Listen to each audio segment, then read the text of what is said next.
Hello everyone, this is the show The Russian Icon as seen by Andrei Boldyrev.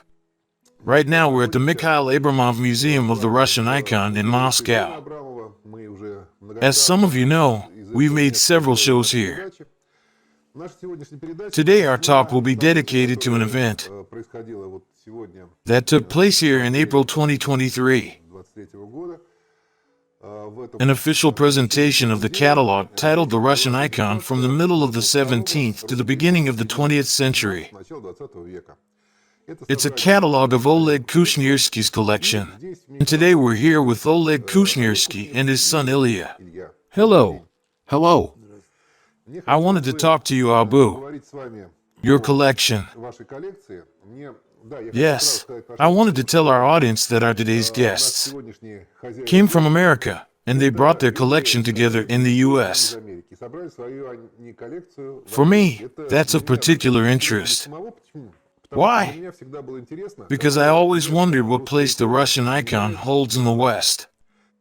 And I approach people living in the West about this phenomenon. So, let's start with that. How do you identify as living in the US? For example, I can say that I'm a collector of Russian uniforms and Russian icons, living in Samara. That's what I'd say about myself. I would say that I'm a collector of Russian icons living in America. All right, but are you American? Or Russian? Or... You know, we live in New York. It's a really multicultural city, with literally all nationalities present there. And I can answer for many emigres that when you're asked, "Are you Russian?" your response is yes, I'm kind of Russian. Because that signifies everyone who speaks Russian. Now, when you're asked about your religion, you can specify and say that you're Jewish, or Catholic, or Orthodox Christian. But we all feel Russian because of our mentality. So, you find yourself immersed in American society? Are you American, or do you remain Russian? I'm a part of American society because I'm very interested in this country. I love it. We made it there, both me and my son. And yet I consider myself to be Russian. As an American, I take part in elections. I vote to elect the American president, and I'm upset when my candidate doesn't make it. Because I live in that country. And my vote makes a difference. But in my home, there is a grand library of Russian books. Luckily, we have a large bookshop specializing in Russian books called St. Petersburg. If you look at the list of books it offers, it's really a major bookstore with all of the new editions there. My son grew up in America, but he has perfect command of Russian. He knows Russian literature, Russian films. So, I can adamantly say, yes, I do. So, half and half? Well, yes, equal parts. So, 100% Russian and 100% American? 100% Russian and 100% American. But maybe a bit more Russian, since the majority of my social interaction is with Russian speakers. We're in America. And my opinion is completely opposite here. Because we're like marginalized groups here. We're like Russians, who carried with us the culture of the 1980s to 1990s, and it's preserved here. It was like that, even 10 years ago. If someone came to New York, for example, I have a close friend, who came from Italy, Dad knows him well, he came to our place and said, "Damn. It's like I'm in Russia. You only interact with Russians, you eat Russian food. Why did you even come to America?" He doesn't understand that it's not the Russia that you find here. People who left in the 1970s, 1980s, and 1990s, they took this culture with them. But we didn't become Americans. To say that live in America, or part of American society, that's not really true. Well, we do take part in American social life. I'd say to a degree. Yes, somewhere on the side. If you ask me, don't you care what's going on in Russia? I'll say, of course I care. But I'm here. My mom and dad are here. My sister is here. My grandchildren are here. And I say, of course, I care. But at the same time, if you ask me, don't you care that Obama became president? No, of course I care. And that's how I show my approach to each country. Here you're right. But from a cultural standpoint, we're frozen in time. Well, our channel isn't political, so let's not get distracted. No, I'm talking about the culture. But if we're talking about culture, it's impossible to. Well, for example, I have a close friend. She's an immigration lawyer in the US. And we had a debate once. She graduated from a well-known juridical academy here in Moscow. She became an immigration lawyer. I said to her, "Why are you still in this Russian milieu?" She replied, "We're hostages of this situation. We can't get out. Because it's like giving up a part of your DNA. So, where will you go?" Well, I'm not trying to go anywhere. What for? Of course, you can't escape that. You can't be totally. For example, look at my son. He's American. He speaks Russian, reads Russian. I can tell him, David, let's watch some good Russian movies. And he says, Grandpa, I don't want to. He's an American. Even though he reads and writes in Russian. But he's an American. He plays baseball, has American friends. And we're the emigres. We remain the Russians that took the 1980s with them. Even that culture is disappearing. In New York, we used to have a restaurant culture. It's gone. It used to be that on Fridays you'd go to a restaurant, listen to live music, have a drink.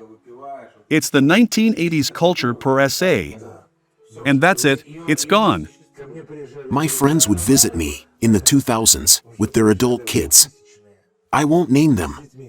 They're well-known people, you know 100% who they are.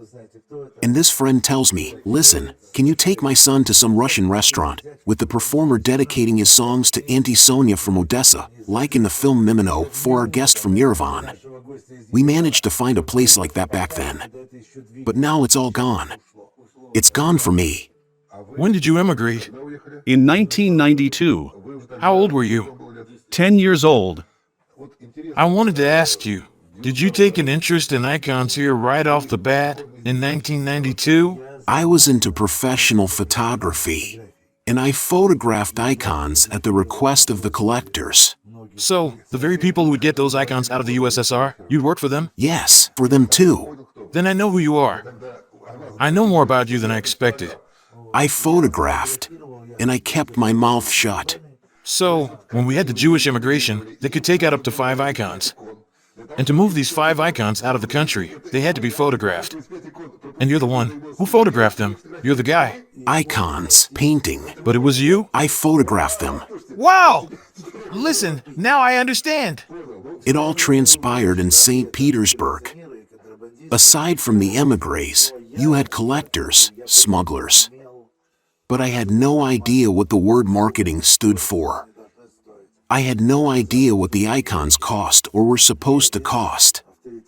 When I was leaving for New York, I left my home to my older friend, 20 years older than me, Valery Rizkov, a collector who specialized in militaria, mostly in orders and medals.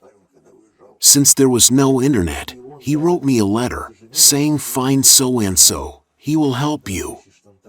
I found the man, and he said, well, how can I help you? I spend my weekends working at the antique flea market. We have people from Moscow and St. Petersburg. We sell orders, medals, icons, cigarette cases, cockades, matryoshkas. How's your English? I said, not good. He said, well, great. You'll brush up on your English. Be at my side and we'll work together. I spent 2 years at that spot. Every weekend. Saturdays and Sundays. At that time, I've received the documents I needed that allowed me to move about easily. And right across the street, a 10-story store opened, a building holding over 100 antique shops. It was like the Chelsea Antique Center. And I rented a tiny gallery, maybe 3 by 3 meters. Just like that. And that's where I started. I did it at the advice of my neighbor, an old antique dealer from Kiev. I explained to him how much I've photographed, how many works of art passed through my hands, that I didn't understand. What should I start with? He said, "You're asking the right question. Specialization is very important. You cannot specialize in everything, like weaponry and art, and Chinese porcelain. Choose what you like best." I chose 2 directions. I chose porcelain. Russian porcelain? Russian, imperial porcelain, Gardner, private factories. And I was more inclined to the 1920s, to Soviet propaganda porcelain. That's a separate story. I've had a porcelain collection. It's published in a book, but not in my book, and not as my collection. And my second specialization became iconography. I really liked icons. And I carried on, and I was very lucky because, at that very same time, Mikhail Zvyagin emigrated to the US. He was a very serious connoisseur. Nikolai Zadorozny considers him to be the connoisseur of the highest level. This museum, the Museum of the Russian Icon, bought an icon of St. George from Zvyagin for 1.5 million. Another expat from St. Petersburg introduced us. And we became very close friends, close in our collecting interests, in business, in our love for art. There wasn't a question on iconography that he couldn't answer. He consulted me. And I came back to Russia, where I was introduced to Sergei Khodorkovsky's mother.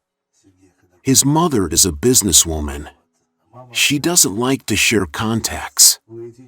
But, nevertheless, I was introduced to him from another angle. Another friend introduced us. And I had very serious support from him in terms of consultation. I could call him any time, and he would consult me. He really helped me. And it's important to note that the government did allow for the icons to be moved out of the country.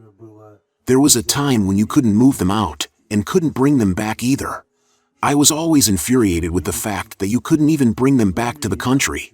And I brought a lot of pieces for restoration here too. Temporary transition. Temporary transition, yes. He helped me with that, too. I had a very good restoration artist here. He was mentioned by someone during one of the opening speeches, just now. Viktor Kroman is a St. Petersburg artist and restoration artist. Today he's in high demand. He's a St. Petersburg Finn. And in Finland, they constantly buy and sell his works at auctions. When I started to work with icons, to really seriously delve into this work, I chose them as my prime specialization. But at that time there was no internet. In this regard, the online antique market is a great advantage. But there is a setback too.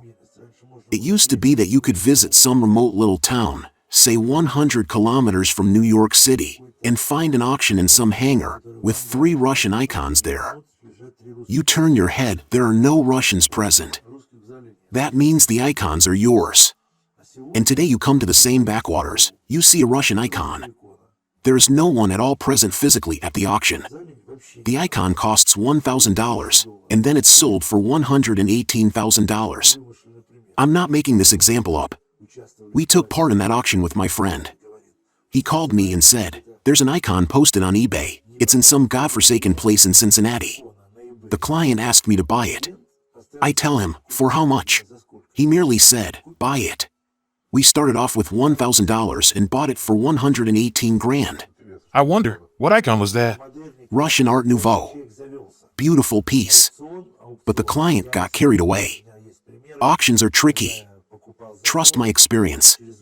Sometimes I could buy an icon for 40 grand, and then sell them only for 12. All the auction needs are for 2 people to get hyped and start competing. If you don't want to engage in that, you leave an absentee bid and forget about it. It's a game that can really get to you. When you chose your specialization icons, I won't say which one, because I want to talk about it later. But you found your theme. Let's just put it that way for now. Let me explain how that direction shaped itself in my life. The very title Russian icon. I am getting ahead of myself, of course, but at some moment in time Ilya realized that I, his dad, won't have the chance to fulfill my dream, so he said to me, "Dad, let me take up the reins. I'll do everything myself. I'll turn to your friend, to your friends. They knew him since childhood. By the way, I want to do everything myself." He had a lot of experience creating websites at the time. I said, "Okay, get to it."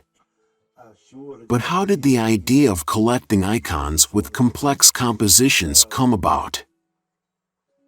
The further I delved into the subject of iconography, having that little gallery of my own, where I did sell icons, the more books I acquired on the subject. I brought together a whole library, buying every book that was published on the matter, in English, in Russian. That literally every book requires the purchase of the rights to the images. And I wanted to publish a book, using the icons that were in my possession. The exact theme did not really matter at the time. And using the book as a starting point, organizing exhibitions, preserving my collection, making money on the sale of catalogs, calendars, DVDs, etc. And that was my first attempt. There is the Bible Museum in New York. They offered to organize my exhibition. I've waited in line for 3 years, and then they canceled the whole thing for some reason. That made me look for directions through which my project could be brought to life. First, I came across a book titled 600 Images of the Mother of God. It was printed, but there was a fire in the publishing house. A few of the workers who were putting out the fire managed to, well, save, let's put it that way, some copies. I bought that book, and I began collecting icons of the Holy Virgin. Good ones. I've brought together about 20. That's not that much. And that book had over 600. Then I realized, no, Marian icons won't help me create my book. I won't have the money. And I left that idea behind. Then I wanted to create a calendar, but then realized once again that it's not my cup of tea, that I want to make a book. And then I came across the icons with the feasts. 3 to 4 different feasts. That's the material I need. I thought to myself, imagine you or me being this amateur, an educated amateur interested in Russian icons. And imagine that we're seeing this book in the bookshop, a book on icons. We open this book and see, let's say we're seeing a page dedicated to this apostle, and a page to that apostle, with every miniature scene taking up its own page, with a detailed description. That means you can stretch out one icon to occupy like 50 pages. That can take up half a book. A brilliant commercial approach. You can publish every feast, even if the icon is quite primitive and belongs to naive art. Whether it's Polak or Mstyora, whether the icon is decorated with a silver cover.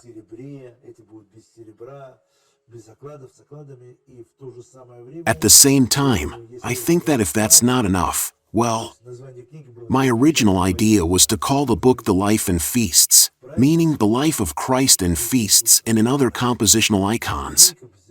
And here I added icons of Saint Sergius, Saint Nicholas, Saint Catherine, Saint Cosmas and Damian, with the scenes from their lives and border scenes, with every separate scene being depicted on the borders. And I've assembled over 60 pieces, Mina-ion icons, compositional icons. And I realized that the material in the book finally came together. and I stopped. So, your collection stopped when you reached 60 pieces? Yes, but several pieces were later bought and added by my son Ilya. Before bringing together the book, Ilya created the website www.russianicon.com in the same format, with catalog descriptions. When did that work begin? When did the idea come about? It was around 2015. So, you needed over 8 years to complete the book. Well, yes, it all started with the website. By the way, the website had no commercial aims. We didn't sell anything. Initially, we wanted to buy more icons. That was my idea. And advertised our collection, yes. To be honest, during these 8 years we only but 3 truly worthwhile icons. I won't say museum level, but close enough. Because usually people either sell something newly painted or primitive. They don't have any proper association or understanding of the icon.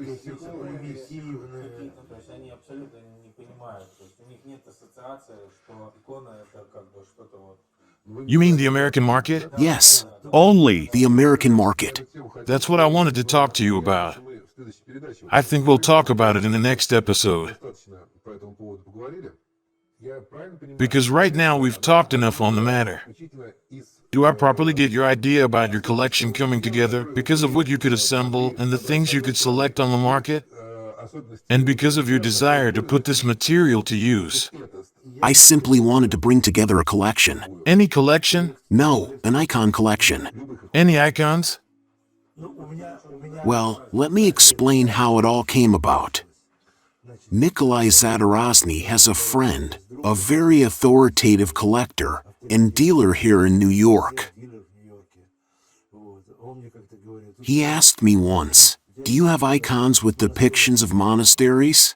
I said, "Yes." "Why?" He said, "Listen, I've got a client who only collects icons with depictions of monasteries." Right, Russian saints were depicted before the monasteries they established. And at the time he introduces me to a doctor who says, "I've got an icon collection, over 400 pieces." In Italy, I saw a whole hangar filled with icons. We saw the same thing here in Chernogolovka, near Moscow. You can call it a hangar. And I decided that I should choose quality over quantity. Plus, I needed to set up and plan a budget. I couldn't afford. Rublev? I've come across some very expensive medieval pieces. From the 16th century, for example. But I didn't buy them. As a rule, collectors, when something comes into their hands, they try to hold onto that pearl and buy carefully and thematically selected medieval pieces. Now, that's nearly unachievable. One medieval masterpiece can make it into your hands by chance. But to buy a thematically selected medieval collection, that's practically impossible. Well, if you have around 20 16th century pieces, it doesn't matter what they are depicting. It's already a solid collection of medieval iconography. Each is a rarity. But when you're buying everything, let's say an icon of Our Lady of the Sign along with a Mina Ion, and both from the 19th century, I can't really pin down the theme of your collection. Some people buy sets of icons that they like, just because they like it and they can afford it. I've recently received a letter from Virginia, from an American family. They've got about 150 icons. And we sent one of our staffers with our logistics company. He came in, filmed the collection. We've looked through the material. There wasn't a single original piece. All were fakes. Our staffer was in touch with Khodorkovsky. We were traveling, working. He selected 3 pieces, purely commercial. For example, we offered $1,200 for a $3,000 icon. We thought we'd engage in bargaining, you know. And again, nothing happened. You know, sometimes you get wound up, offer 30, when people want 50. And when people refuse, you offer 35. But here it was like, no, Well, okay then. They had 150 pieces, and they went off to Jerusalem. Oh, buying in Jerusalem. That's a fascinating idea.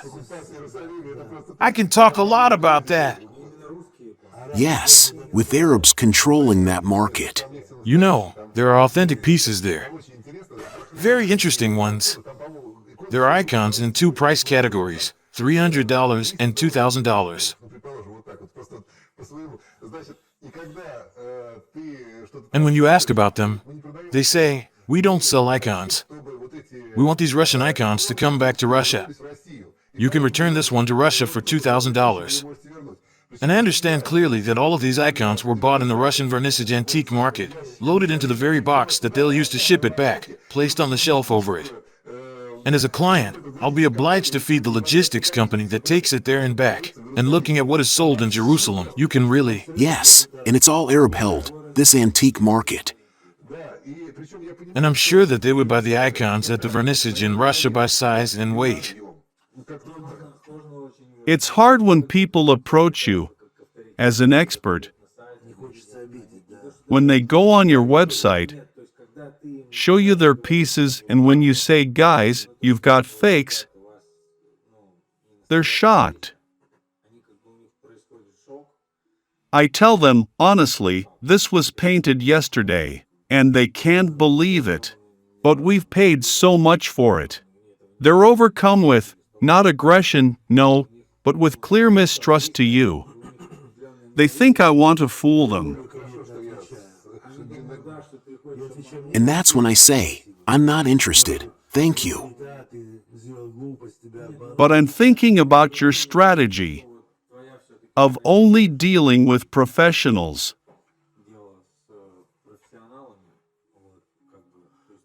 Well, I've had clearly defined principles. Because you dealt with collectors, with people who understand this art. That's a lot, especially here. Because it's so hard dealing with private collectors. At least that's my experience. I've been fortunate with the support of my friends, experts in the field, like Sergei Khodorkovsky and Sasha Schwartz, another friend of mine.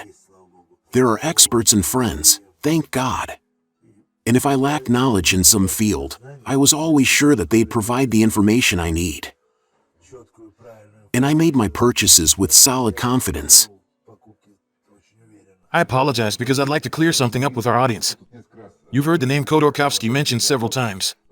It's not the oligarch Khodorkovsky, who spent time in prison and is now trying to create an immigrant Russian government. It's a totally different Khodorkovsky, of no relation. By the way, Sergei Khodorkovsky, the icon collector, has been on our show. We did an episode on one of his 16th century icons. Yes, his icon of St. Nicholas. It's a unique museum piece. Great! I think we should wrap up here and come back in our next episode. I think our audience will be interested to hear more about your collection. And we need to show it in a way.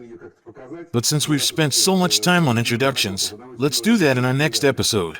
So, this is where we'll end our episode.